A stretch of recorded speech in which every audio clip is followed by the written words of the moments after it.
Some of the risks that ministries have are obvious. You have a roof, you have walls. These are things that you can see that you need to protect. But what about the things that can't as easily be seen?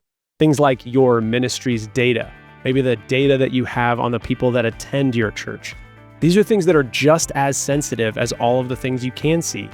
We need to know how to protect those things. So today we're going to get some insight about that from Kevin Norton, managing partner of Lightwell Insurance Advisors in Arizona and Utah, who has a wealth of experience and knowledge in exactly this area, stewarding your ministry's digital assets well. Welcome to the Lightwell Podcast.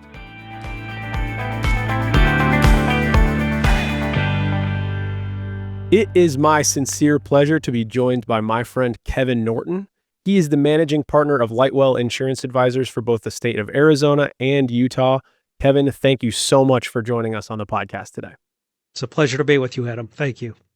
Not to date you whatsoever, but how long have you been serving ministries in the state of Arizona? Since 1989. That's fantastic. And that does date me. I can't help it. You are a veteran agent and servant of those ministries in that area, and we really appreciate that. And I'm sure that the ministries in your state really do too. But I wanted to say that because the thoughts that are coming out today, you're not some newbie on the scene. You've got some experience with these things, and that's why we value your perspective and your time here on the podcast today. So, with that in mind, the thing that we're going to talk about in particular is cybersecurity related to what ministries face. So, just in general, when we say cybersecurity, what are we talking about? Well, when we mention the word cybersecurity, we're talking about the practice of protecting your data, your information that you have on your computer systems and protecting them from unauthorized access, viruses, fraudulent emails, etc. Yes. So how might that general idea of cybersecurity apply specifically to ministries? Well, unfortunately, ministries are not immune to cyber attacks. You know, when we think of cyber attacks, we think of, the secular world, and we think of businesses that have had their systems hacked into and people's personal information is out there. But churches have also had some of the same types of issues come up. And not only issues related to data breaches, but churches have been the subject of phishing emails. Church employees, the subject of an email where the so-called pastor is asking her to wire money to a missionary. And then they do that, and later on it's discovered that it was not valid, and it was not really the pastor sending the email. So we've got a number of those types of issues that churches have had to come up with, that have had to deal with over the years. Right. And I'm guessing that when that happens to a ministry, it's something they didn't see coming. And so one big question, because this is an area of insurance and risk that ministries might not actively think about, what are some ways that ministries can evaluate their own risk area of cyber? We would recommend that the ministries take a risk assessment or participating in some sort of risk assessment, either with their own IT person that might be on staff at the church or ministry, or using an IT vendor that can take them through the risk assessment, and they can evaluate everything on the scope of their computer systems and look at their threats, look at their vulnerabilities, and then take steps to address those and mitigate, minimize, and even eliminate some of those risks that might be out there. That's very good. So ministries may not realize how much personal or sensitive information they have on their computer systems. What are some common types of personal or significant data that a ministry carries within its computer systems? Well, the first thing is a database. The church would have a database of all their attenders, all their members. If you show up at the church, you get entered into the database. So that could include their name, their address, their dates of birth, and so forth. And then taking that a step further, a lot of people are participating in online giving these days. And so the members are giving their tithes and offerings through an online portal at the church. Now, that online portal might be being overseen by a third-party vendor, but still, a lot of that is going through the church's systems. I don't want to overstate this, but I would imagine online giving systems are pretty ubiquitous at this point. A lot of churches have a website, they host their services online, they host giving online. So that's a lot of information just in those few areas. How can ministries take steps to protect that information? Well, I would say, first off, when you're doing online giving, use the services of a third-party vendor. The third-party vendors, they have their system set up and protected from cyber attacks a lot better than a church would. So use a reputable third-party vendor. And then for the church's own database, there are a number of steps they can take to protect it by making sure that it's a password protected, making sure that the passwords that are being used are complex, with different characters and so forth. And I know we don't like to have all those different letters and symbols and numbers on the passwords, but there is a reason why we do have those complex passwords, and that is to protect those systems. And then a lot of times there is multi-factor authentication that is being used to protect that information, which means it presents another level of security before someone can get access into the church's system and the church's database. Yes, that's very good. And typically that second factor is a second physical device. So if you put a password in on a computer, it kicks something over, a notification to your phone to say, hey, is that you? And that is a huge way to mitigate cyber risk, even from the things I know, let alone, what you've experienced out there. And so let's talk about the communications that are online for churches. A lot of churches host their services there or have, communications as a repository within their website. How can they work to secure the communications that they use through digital platforms? Well, when you say communications, I'm also including emails in that. Yes. There's people that are always emailing the church, asking questions, asking for help, various things. And so the churches get a lot of emails. And when you think of a church wants to help. A church is a helping type of a ministry.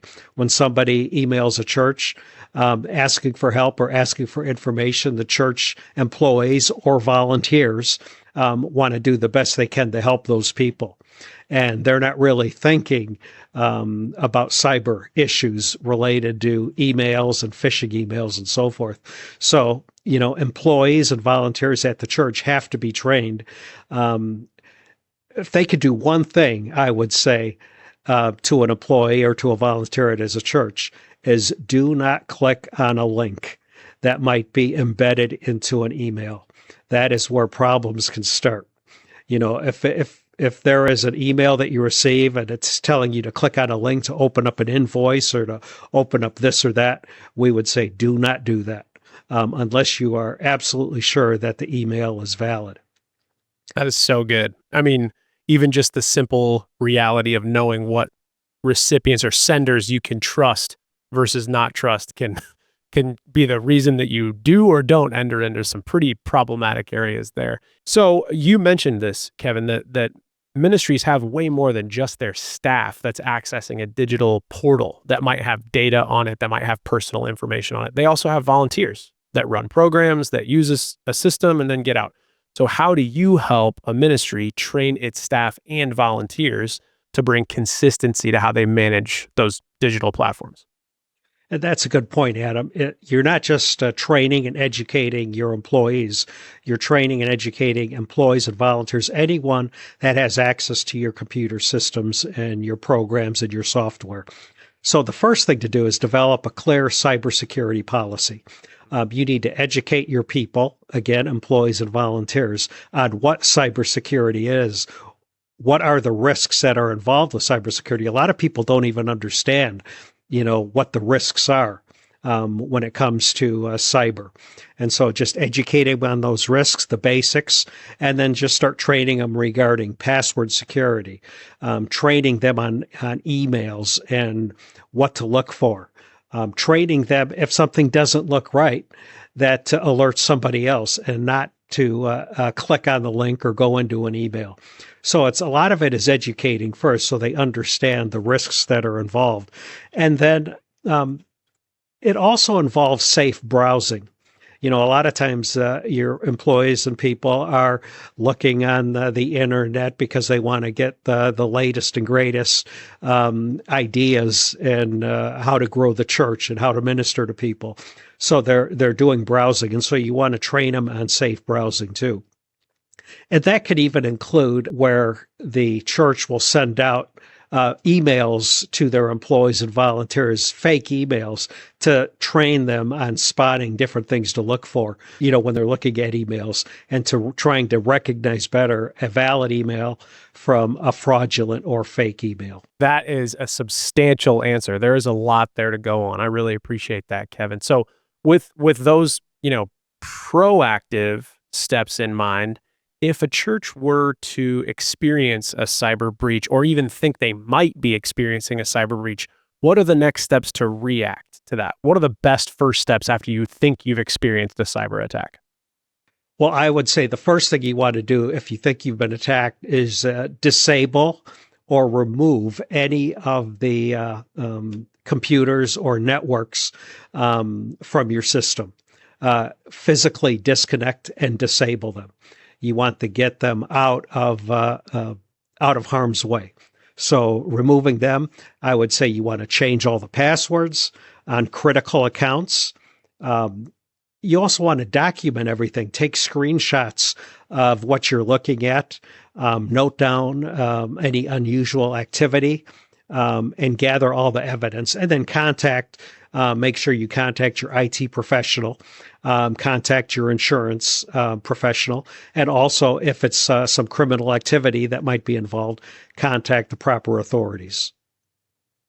It's so good. I feel like I should have had something to write with and write on. This is excellent stuff, and you're bringing it in such an organized way. Thank you so much for that, Kevin. So, okay, let's bring it over to our world of insurance, the Lightwell world of supporting ministries in this area with insurance products. How does insurance help to facilitate protecting this problem within the world of ministries? Many times when there's a cyber incident, there's going to be some financial consequences. And the ministry is going to have to spend some dollars to get their systems back up and running. The ministry might have to spend some money if there is a ransomware request. Ransomware being where the bad actors want $25,000, and then before they will put your systems back up and running, those types of things. Or even with a data breach, you might have to spend some money to notify all the people on your system that we've had a data breach, and then to offer them some rectification in regards to credit monitoring and so forth. So there's a lot of financial consequences that can come into play when there's a cyber incident, a cyber attack. And that's what cyber insurance addresses. Cyber insurance addresses those types of issues that come up. When we talk about cyber insurance, I like to break it down into a first-party loss versus a third-party loss. All right. Tell me what that means. A first-party loss is actual damage to your system. Somebody shuts you down. Somebody gains access to your systems and shuts you down, and you cannot do anything. You're basically out of business for the time being. And you've got some expenses to hopefully hire an IT professional to come in and get you back up and running. And that could be very expensive to do something like that. Or, again, responding to a ransomware request. And cyber insurance can help you with that type of a first-party loss also, and help you with responding and paying a ransomware or negotiating with the bad actors. And, it's easy to say we're never going to pay a ransom when something happens. But when you get shut down, and if that's your only recourse to getting your systems up and running, you've got to take those threats seriously. So those are the first party losses, the financial issues and the financial costs that are associated with bringing your systems up and running again.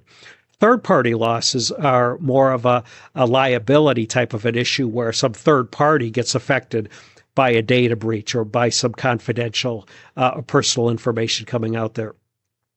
And then that person or party that's been affected comes back after the church, and maybe they file a lawsuit against the church complaining or stating that the church did not do enough to protect my personal information on the church's computer system. And so there's a lawsuit. And the third party, cyber insurance liability, will protect the ministry from those types of incidences and claims that'll rise too.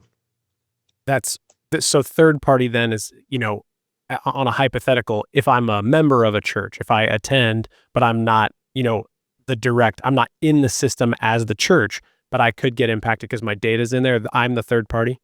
Yes, that's exactly right. That's good. That's interesting. Okay, so let's take this out of the hypothetical. Can you share any real world examples of how Lightwell there in Arizona has seen this work for ministries? Have they experienced a cyber attack you've helped them recover from or even prevented something? Unfortunately, we have had a number of incidences over the last couple of years related to cyber and ministries. And I'll just run through a couple of them, and then we'll talk specifically about how we've been able to help some of the ministries. But churches, as you know, get emails all the time. And the church, many employees of a church, they'll receive an email from the pastor saying, I'm out of commission right now. I'm in a prayer meeting, or I'm in a meeting. Can you go ahead and send this missionary $20,000 and wire it to this account? And the church employee recognizes the name of the missionary and thinks that they're getting an email from the pastor, and they go ahead and wire the money. And then they discover later that it wasn't the pastor that was emailing them. We've had ministries where the church HR coordinator will receive an email from one of the church employees stating that I've changed my bank account. So going forward, please deposit my payroll into this new account that I've set up. And the church goes into the payroll system, changes the banking information. And then a week later, the employee says, where's my paycheck? I didn't receive it today. And then they find out that it was sent to somebody else. And so that is an issue that we've seen. And it's not only going into the church's payroll system, but they can go into the church's third-party payroll system and try to change accounts and so forth. And so we've seen that on a number of occasions. We've also had a rise in incidents regarding churches that are involved in construction projects and receiving fraudulent invoices from the contractor, from the general contractor or the subcontractor. And then the church pays the invoice and discovers later that the invoice that they paid was a fraudulent invoice, and it went to a bank account back east. And then the day after the money was sent to them, they cleared it out and the money is gone. We've had 4 churches in the past couple of years suffer losses in excess of $100,000 where they have paid fraudulent invoices. The one case I'll mention where we were able to help the church is, we were in conversation with a large church looking at their different risks associated with cyber. And I mentioned that I think it's, time that you get a standalone cyber policy to protect you from those first-party losses and those third-party losses that we talked about. And so the church, we worked with the church, and we were able to set them up with a cyber policy. And we were also able to help them by adding a coverage called theft by coercion, which is for ministries that get affected because they were tricked or schemed into sending money to some bad actor or to some threat actor. And so we got this policy in place, and then about a year later, the church was involved in a construction project. They received an invoice from the couple of invoices from their electrical subcontractor. The church went ahead and paid those invoices, and then it was discovered later on when the electrical contractor came back to him and said, we have not received our payments. The church says, I did pay it back on this date, and then it was discovered that it was fraudulent. The church luckily had insurance. cyber insurance and theft by coercion coverage, and we were able to recover and pay them a good chunk of what they lost in that instance. So those things are happening, and they're not going away. We'll talk about it later, but these things are evolving and emerging into new areas. Well, even just the ones you've described, those are very sophisticated and specific kinds of attacks. It's not just, the classic terrible looking email address with a message that doesn't make any sense. You're talking about, I am an employee at this church. I have different banking information. That's very sophisticated and legitimate sounding. And so I feel like, not to paint any ministry that's experienced something like this in a bad light, but probably none of these ministries, as much as they care about their people, saw these things coming. And so that is revealing to me just how fast this stuff is evolving around all of us. And here you've been in the game since 1989. Was there cybersecurity in 1989? No. There was not. You've seen this go from its inception all the way to a very sophisticated and dangerous thing for a ministry. Exactly. And, these churches are not, they've got some sophisticated people that understand, payroll and finance and so forth. And they're not stupid people. And, they can get tricked into doing these types of things by these bad actors. Right. Well, I appreciate the role that you're playing to keep that from happening and to partner with ministries in what they're doing. So with some of these emerging risks in mind, what trends are you seeing in this area, specifically those that might be impacting ministries? When we look at these cyber attacks and these bad actors that are perpetrating these types of cyber incidents, we're seeing the rise of artificial intelligence. And AI, of course, is not only used by the good guys, AI is being used by the bad guys. And these emails and these invoices and so forth are becoming more sophisticated and more realistic looking. And so it's getting harder and harder to detect a valid email from a fraudulent email. So we're seeing the rise of AI. We're also seeing, I'll use the word grooming, where the bad actors will initiate email conversations with the ministry over a period of months. They're not asking for anything. They're not asking for invoices to be paid. They're just establishing a relationship. And we've seen this in construction projects where the bad actors know that you're building. They know the name of the general contractor. They know the name of the project manager. And so they start this conversation. The church thinks they're talking with the controller or the accounts receivable person from the construction company. So they're working, they're talking over a period of months, and then they say, oh, we've changed our banking relationship. The contractor is telling the church, we've changed our banking relationship. So in the future, any future invoices that you receive should be paid to this new account. And so, by the time the church gets the fraudulent invoice, they have emailed back and forth with this person a number of times over a period of months. So the church thinks they're dealing with the real person. And so they're getting more and more sophisticated, that's for sure. Wow. So if I'm a ministry leader listening to this episode of the podcast, Kevin, I know you. You're not a fear monger. You're not trying to make people scared, but I could legitimately come away from this conversation just worried. What's happening and what's happening next? So if I wanted to pay better attention to what's out there, how would you coach a ministry leader to stay in tune with cyber risk? Where can they keep up with this? Well, there's a number of things they can do. They can talk with IT professionals.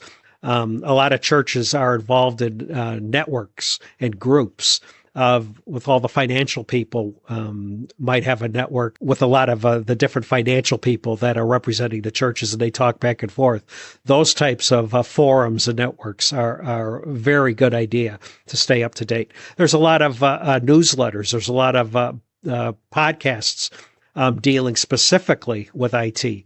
Your IT person can tell you how to keep up to date on those, and your IT vendors can also give you pertinent, up-to-date real information on where to look for and what to look for in these types of risks. All very good stuff. So I know you shared, there's been a number of opportunities, unfortunately, that you've gotten to see this play out with ministries in your area. Is there any, story or a memorable experience or lesson learned you could share from one of those events? Well, first off, I would say when I'm talking with the church, after we've had a number of these incidents, we would tell a church never pay an invoice through ACH, through the bank, without picking up the phone and calling the vendor, the company, to see if this is a valid invoice. So never pay an invoice online without first picking up the phone. And then as I've mentioned before, train your people to never click on links. When you click on a link, trouble will follow. And so never click on links. So we make sure that the ministries understand that. Another thing that I've heard from other IT professionals is, when you look at a church website, one of the places we like to go on a church website is the About Us page, where we get to see a list of all the people involved at the church, the pastors, the administrative people, the kids and youth leaders and so forth. And many times there's a picture of that person. And underneath that picture is the name and their email address. And we would say, take those email addresses off of the church website. We would say, have an information email link on the website where the person that wants to contact somebody will be emailing a central email address, and then somebody at the church can review that. And if it's valid, forward it on to the appropriate person, the appropriate pastor to respond. A lot of times that is where these they're finding out about construction projects on your website. They see pictures of the progress. They see the construction trailer in the photo with the name of the general contractor. So there's a lot of information on church websites that if you're just a little strategic, you can get a lot of information and start one of these cyber attacks. Yeah. Well, okay. So this isn't a question, but it's just a feeling I've got as you're describing that. It's very frustrating that what ministries are trying to do that's so positive, to tell their story, to tell the story of what God's up to in their ministry. We're building this new building. These are all good things. And now you've got people, bad actors, as you're calling them, that are leveraging that information for nefarious purposes. That's just a really frustrating reality that ministries are having to face out there. I feel sad about that. It's not a question. It's just like, man, what a serious, frustrating thing. And we're not telling churches, to eliminate that stuff. Of course not. But there's a way to do it, a little more intentional and safer. Exactly. Yes. To be able to celebrate all that God is doing, to put your information out there, to tell your story in the public, but then to reduce your risk by even the simple thing of, let's take some email addresses off the website. Everybody goes info@ministry.com, and we narrow the risk pool there. So that's all really good and practical stuff. So Kevin, this has been fantastic. Thank you so much for preparing such good thoughts for me and for ministries listening, but I don't want to miss anything. Is there anything that you thought maybe he'll ask me about this that I haven't yet? Because I want to make sure and capture it all. It's still a struggle sometimes for churches to recognize the need for cyber insurance. They might think that we're just a small ministry, a small church, a small nonprofit, and we don't have, the type of assets that a bad actor would be looking for. But many times, somebody might not be looking for money. Somebody might just be upset with the church or upset with the nonprofit. And they say, well, I'm going to get them back and I'm going to do something and shut them down or give them a virus, that they'll have to deal with. So a lot of times just helping churches understand the need and the risks associated with cyber insurance, and then addressing those needs. They think they're going to have to purchase an expensive insurance policy, where in fact, cyber insurance can be relatively inexpensive, for the smaller type of ministries.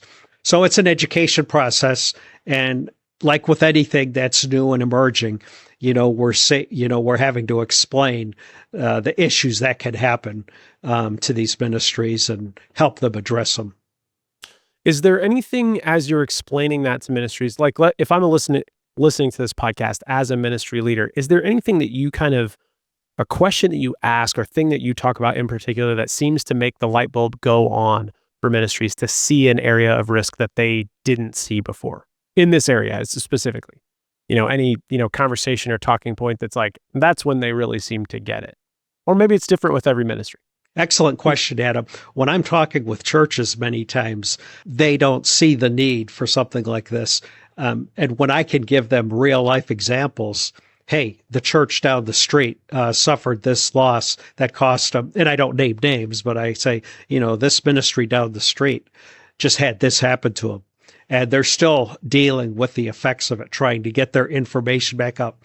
They've lost 30 years of information on their system, and they're going to have to start from scratch. And all those pictures, all that information, all those stories that they had stored on their system are gone. And they have to start from scratch. And so when we explain some of those incidents that have happened to churches, they are more willing to talk about cyber coverage. A lot of times, too, when we're talking about cyber coverage, we're telling them they're going to have to change some of their ways that they've been doing business over the years, and that they'll have to step up their game when it comes to protecting their systems. And sometimes they don't like to hear that, but they understand the reasoning to do that. Because we also tell them, cyber is not going away. It's not going to fade away. It's getting more sophisticated, and it's going to be happening more and more down the road. That's absolutely right. Well, Kevin Norton, Managing Partner, Lightwell Insurance Advisors in the state of Arizona and Utah, it has been a sincere pleasure catching up with you about this and to hear the way that you are serving ministries in your area. And I hope that this conversation has helped equip and serve ministries even outside of your area. So thank you so much for your expertise and your time today. Thank you, Adam. Glad to be with you today. My thanks once again to Kevin Norton from Lightwell, Arizona and Utah. What a great conversation. He had so many good ideas and next steps that you could take right now to protect your ministry. Hope you had a pen and a paper and were able to take something with you. Thank you so much for joining us today. If you want more information about this or other episodes of the podcast, please go to lightwell.com and visit us there. Until we see you next time, let's go and let it shine.